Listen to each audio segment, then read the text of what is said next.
Tuesday 9th of September 2014, parked at the top of Glen Esk, and we're to be walking up the road and then cross the North Esk by a bridge up there and walk down to Glen Effock. Then we're climbing up Glen Effock along the south ridge of Loch Lee, down to Inchgrundle, and then back again to the van. Beautiful day for walking, no wind, just a nice temperature. We're just up the road a little bit and we go through the field here. Just before you go on the road up to Loch Lee, we go down here and then across this field, and the Esk is just over there. There's a bridge of a kind just down there, so we'll cross the Esk there.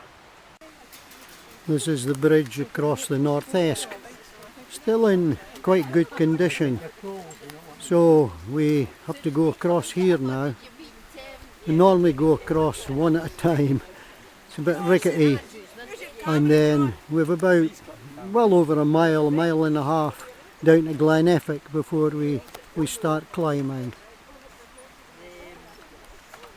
It's everyone going across now.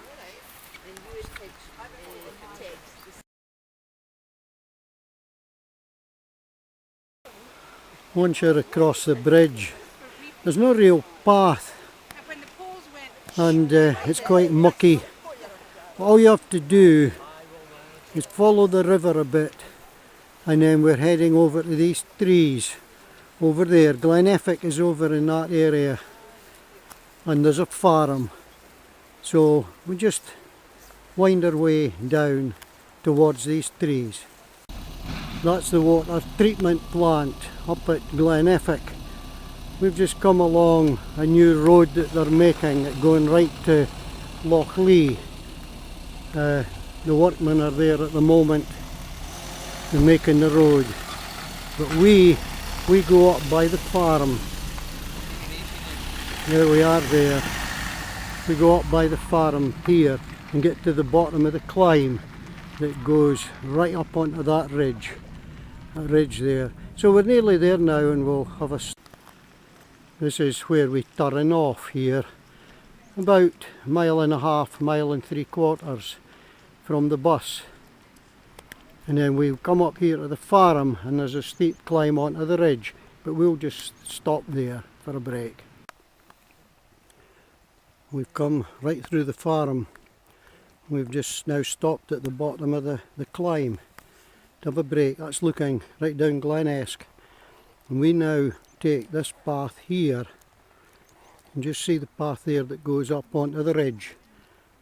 And we follow the ridge to the north side of Loch Lee. Some beautiful views.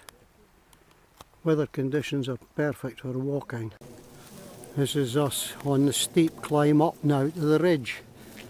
Quite steep, but it's worth the climb when you get onto the top.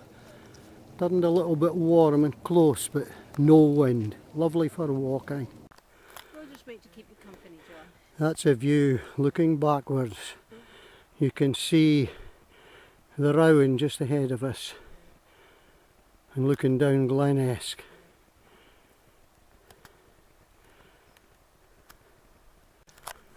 We've been half an hour slogging up here, really steep, a wee bit out of breath, still a bit to go, but the views are starting to be spectacular. That's looking over towards Mount Battock over there, and the Glen Effock pumping station is just down there. That's it in there. So there's Mount Keane also looking away up there. There's the top of Mount Keane. So we'll slog on. We're up the first part of the climb there, steep bit. Got another little bit, not quite so steep up there, and then onto the top of the ridge. And we'll walk right along towards the Inchgrundle area.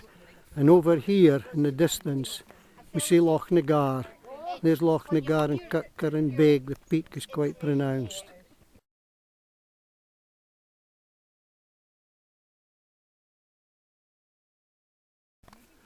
That's us on the top now. Cairn Loch, about 2,200 feet. That's the triangulation point where we have lunch. And that's Loch Lee and the Meikle Park just behind it. And going round, there's Mount Keane, there, and then down to Mount Battock, over there, and looking down Glen Esk, there. Weather still holding, lovely for walking. Look at that view from the top here. Loch Lee in the background, that's looking up Glen Lee, way up to the right. To the left we do the tracks up to the Falls of Eunuch and Falls of Damp. Beautiful view.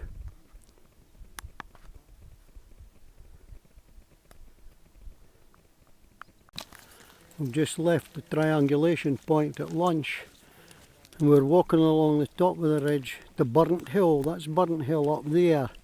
So we go round that before we start going down towards Inchgrundle. Probably a mile and a half from the lunch point. That's looking back the way we've come from the triangulation point. It's a good mile and a half to the top of Burnt Hill where we are now.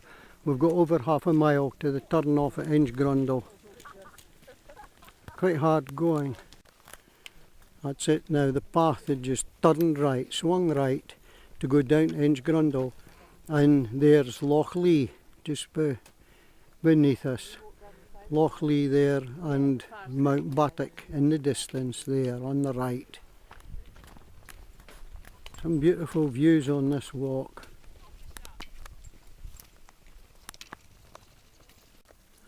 Working our way down the path here. That's the path up to the Falls of Eunuch, Glen Lee up there, and Craig Muskeldy just ahead of us there. Quite steep, the path's still good. Felt I had to take that shot again, it's beautiful. No wind at all. That's Craig Muskeldy just on the left. We're heading down towards Inchgrundle slowly, then work our way along the side of the loch. That's us down at the burn now. There is a path of a kind, a bit muddy, leads us down onto this burn.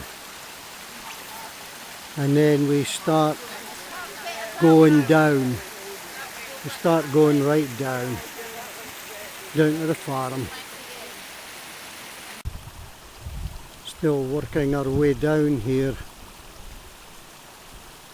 Inchgrundle's away just among these trees round there. We're wearing down the loch side. Just crossed the burn again. And just one of the waterfalls on the way down. Some beautiful views on this walk.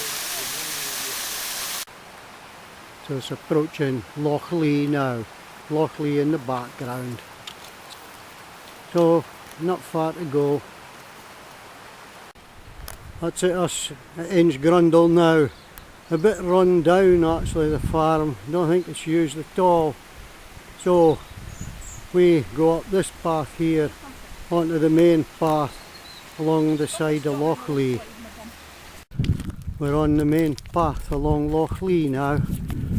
And there is the loch. And looking across to Inchgrundle, speaking to the shepherd, and he says the house would probably be let as a holiday home over there. That's the way we come down. That's us at the end of the loch now. That's the churchyard at the end. We've done about 8 miles, so a mile back to the van. That's a view looking back along Loch Lee. Inchgrundle's away up on the top left hand side. Shows the hills that we came down. We were up in that area along the ridge there. So I'm now going to go into the graveyard. This is in the graveyard at Loch Lee. That's the gravestone of Alexander Ross. He was the headmaster at Glen Lee School at the time of the 45 rebellion. He's mentioned in John Angus's book, A Balnamoon. That's his stone there, and his school belt, his toes, his loch gelly, his desk is in the museum at the retreat in Glen Esk.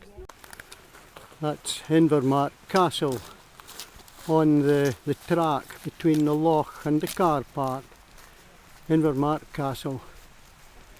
So, not far now, back to the van. That's us back at the van.